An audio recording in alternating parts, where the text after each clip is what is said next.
দেখা পাইছো মানে আমাৰ যিটো ধানৰ বজাৰ বা এই কৃষকসকলে যে উৎপাদন কৰিছে ধান, এই ধানৰ মাকৰ এইবিলাকৰ মূল্য মানে পোৱা নাই, যিখিনি পাব লাগে ৰাইজে সেইখিনি পোৱা নাই। চৰকাৰী মূল্য যিখিনি আছে সেইখিনিও উৎপাদনকাৰীয়ে পোৱা নাই।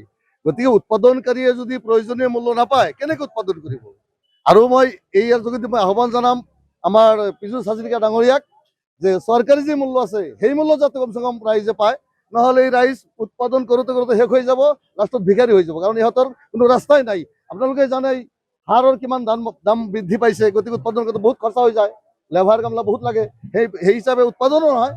তাৰোপৰি মূল্য যদি নাপায় কৃষক শেষ হ'ব, আৰু কৃষক শেষ হ'লে দেশ শেষ হ'ব। কৃষকে কিনিবলগীয়া হ'লে জুই লাগিছে বজাৰত, অথচ কৃষিজাত বস্তু বজাৰত কৃষকে বিক্ৰী কৰি মানে আনিলে সেইটো পানীৰ দামত আহে। এতিয়া MSP বুলি কথা এটা আছে, চৰকাৰী কথা এটা আছে, যে ধানৰ উদাহৰণস্বৰূপে আজি ধানৰ যিটো MSP যিটো মিনিমাম যিটো নিৰ্ধাৰিত মূল্য, আজি মাকৈৰ যিটো নিৰ্ধাৰিত মূল্য 2450 টকাকৈ থাকে বৰ্তমান, কিন্তু মাকৈও 1500-1600 টকা এনেকৈ চলি আছে। ধানৰ দামো 2500 টকাৰ ঠাইত এতিয়া সৰ্বোচ্চ 1800-1900 টকা, 2000 টকাৰ ওপৰত দেখাই নাই।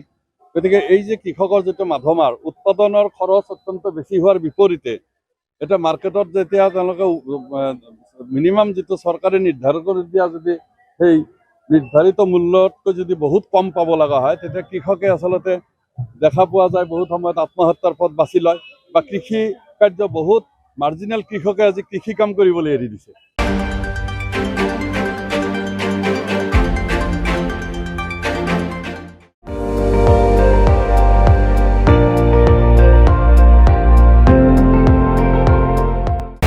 আপুনি চাই আছে ND24, সৰ্বশ্ৰেষ্ঠ নহয় সৰ্বোত্তমৰ দৌৰ।